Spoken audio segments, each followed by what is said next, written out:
With the weather starting to warm up, so are area waters, which means the white bass run is on. And that's what we're doing in this week's Texas Outdoors.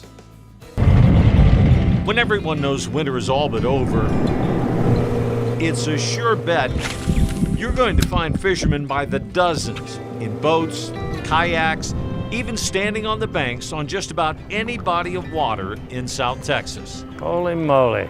Who needs a boat? That's what we were supposed to be doing.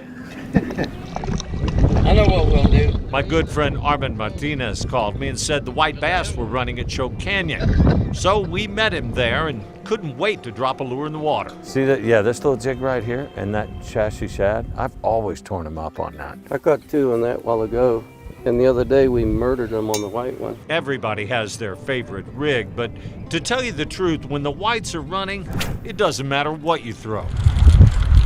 When they're on, you can throw a tab off a soda water can and catch fish. 2 days earlier, Armand said he and two others caught 75 white bass in 3 hours.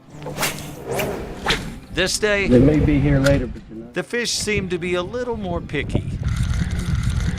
Yeah, he always catches fish till I come. Should have been here yesterday.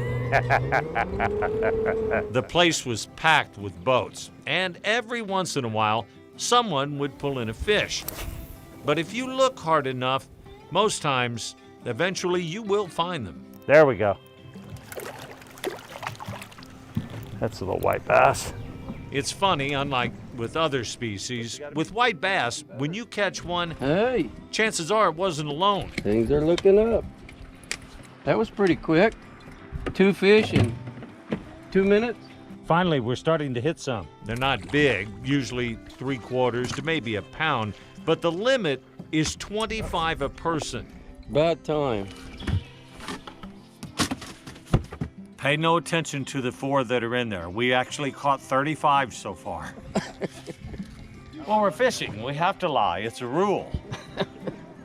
And it's no lie, they are so much fun to catch, especially on ultralight gear.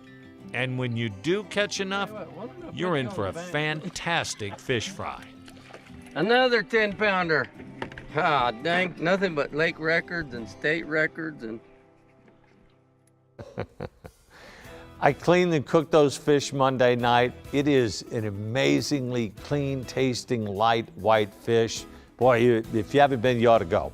You know, if you have anything you think we might be hooked on, email me, bdavis@kens5.com, or hit me up on the Kens 5 Facebook page or Twitter. Go on an adventure with me into the great Texas outdoors. Guys, that was a ton of fun. It looked like fun. I'm sad we got left behind, and I'm wondering if it was that wind that kind of affected the fish that day. You know, there was a little barometric pressure change, and that always kind of affects the fish, but we still did okay. We had enough that I had a nice dinner, that's for sure. How many did you say, 30? No, I was telling a fisherman's story. That's not a lie. That was a fisherman's story. Oh, Mary, that's funny. Flying fish in the wind.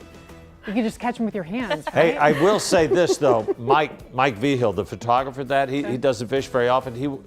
He fished a little bit with us, and he hooked a bass. I'm not kidding you. It was absolutely huge, and sadly it got away from him. Oh, that's the worst. Came out of the water twice, right by the boat. The worst. It was huge.